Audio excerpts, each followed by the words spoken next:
On March 8, 1951, Carol Arnold was born in Peoria, Illinois to Yvonne Karen and Robert Arnold.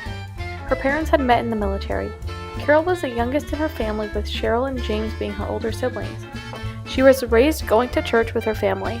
Carol describes her childhood as being ideal.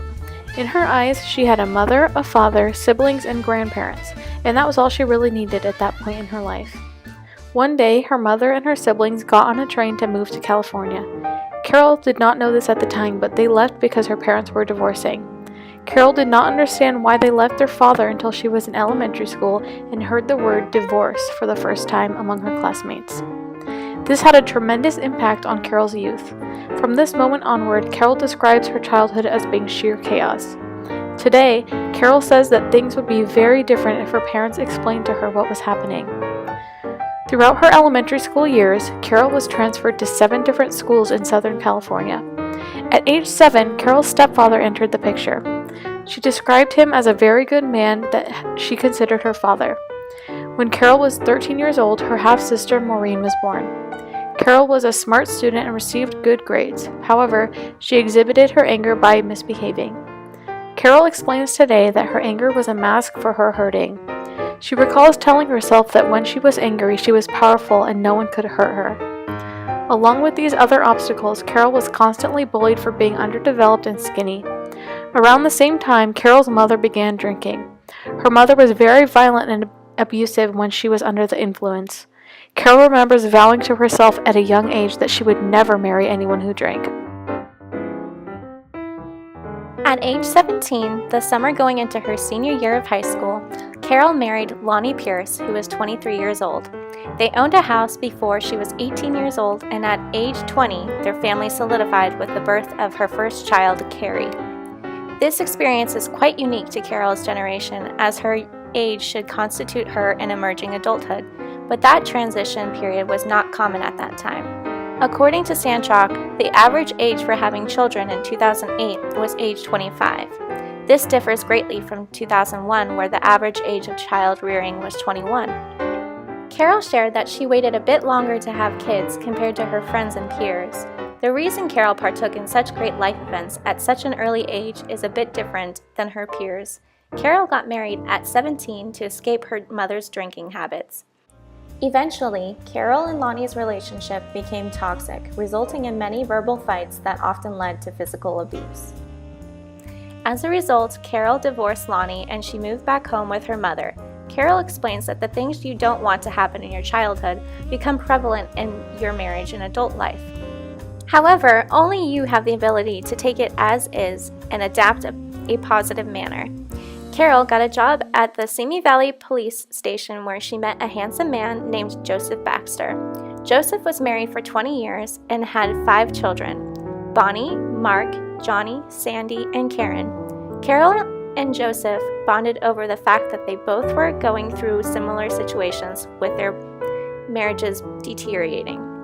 On May 15, 1976, Carol, 25, and Joseph, 42, had got married after finalizing their divorce only a couple days prior. Carol recalls Joseph's children as being very accepting of their new family unit.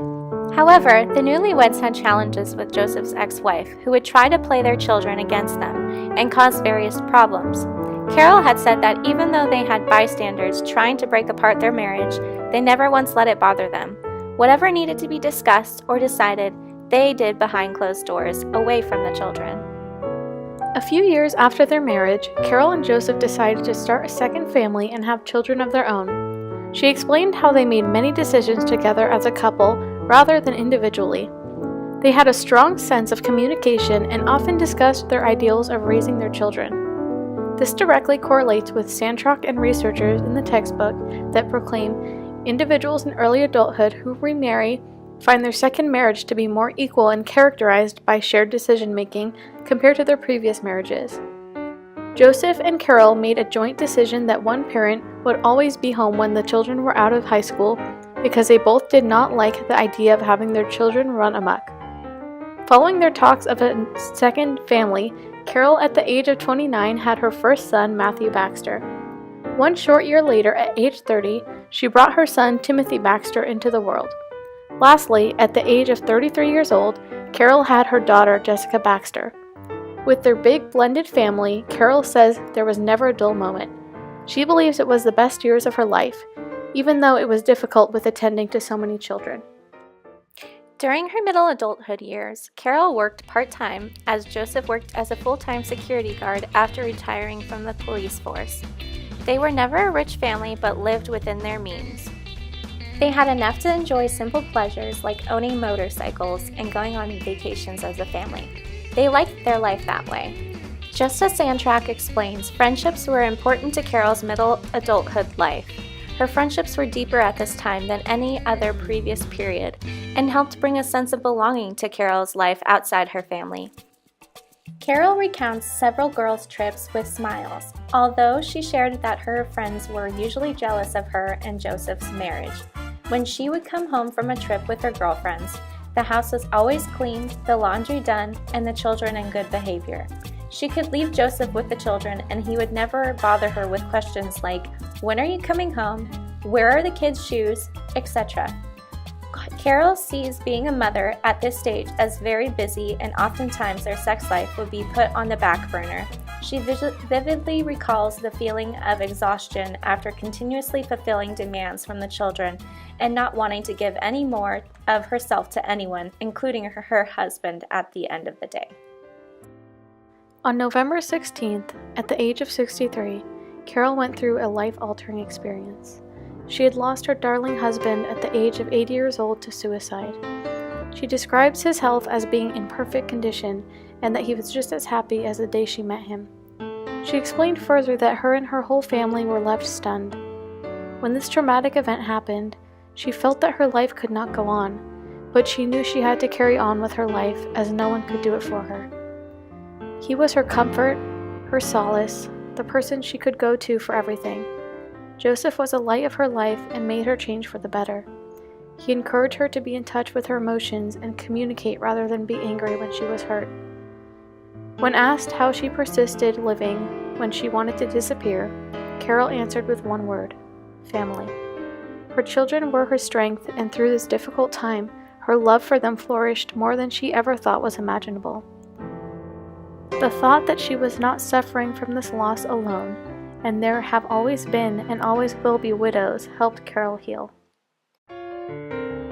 Today at 67, Carol is an outspoken woman with a thirst for life. Currently, she is living in her home of 37 years. She rents rooms in her home to help cover the expenses as a widowed woman in late adulthood.